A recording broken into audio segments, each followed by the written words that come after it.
like him talking about Jameson Williams as well. Like after our conversation yesterday with DPJ, I went back. I was looking at comments, and I like to kind of just go respond to some people. And a lot of people were commenting like, "What about JMO as number 2?" And I put in there. I commented back at some people like, us having this conversation, I don't think it was us taking JMO out of the number 2 spot. I think it was who's going to be the number 2. And JMO always was going to have that opportunity to be the number 2 next year.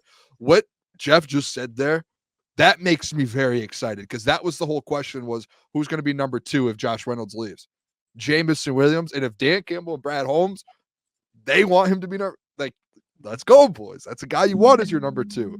And I've said it since last year. It's all on Ben Johnson at this point. You know what J-Mo can do. You have to put him in situations that are going to benefit his skill set. You can't just throw him bombs and screen passes all day and then hope he breaks loose. You have to get him up over the middle. You have to get him on different routes to get him involved. Cater to his strengths, cater to his speed, hit him on the run. You can't just be doing these bullshit screen passes and all these bombs every single play and just hoping he comes away with it. Slants against Carolina. That was the one that made me the most mad about when people like would flame JMO when he dropped that slant against Carolina and he had a safety. I think Jeremy Chin was flying at his helmet. I'm like, dude, what do you expect him to do there? Like, Chris Carter might catch it, but that's about it. Like, there's no wide receiver. Tink, Larry Fitzgerald, but you're acting a guy like that. That's like a possession receiver type of catch. Yeah, I think, guys, you draft a receiver as high as they drafted JMO, and you have Amon-Ra, 4th-round pick, as productive as he is. Like, the excuses kind of go out the window. Like, it's time. And that's not even me being hard on JMO. I've been high on JMO, but I'm saying that should just be the expectation. Like, that should just – you should expect him to be the number 2. You honestly, to be real with you, it's not going to happen now because Amon-Ra is so good. But if you draft a guy that high, you should expect him to be your number 1. To be real, let's be real though. At this point, it's not going to happen because Amon-Ra is that good. But man, you take a guy at 12 and you trade up for him, like he's got to be good. And I think let's be real, Jeff. Yep. Jameson Williams, and I've said this for the last 12 months. He has the highest ceiling on this football team with talent. No. His speed and what he can do, like he's probably one of the fastest players in the NFL. Absolutely. He's up there like Tyreek Hill's like the fastest in the NFL. Jameson Williams is probably you could argue number 2, number 3. Like when you have that ceiling and you can make plays and you put him in positions like a Tyreek Hill and you put other weapons out there that take the defense away, his ceiling is the highest on this football team just by his skill alone. And some people take that as like, oh, you say he's better than Amon-Ra? Not at all. Like Amon-Ra knows that like the skills, like the ceilings. That's why Amon-Ra works so hard and he catches all the balls in the jug machine. It's because he knows he has to do that to be great. JMO, he has that ceiling and that talent.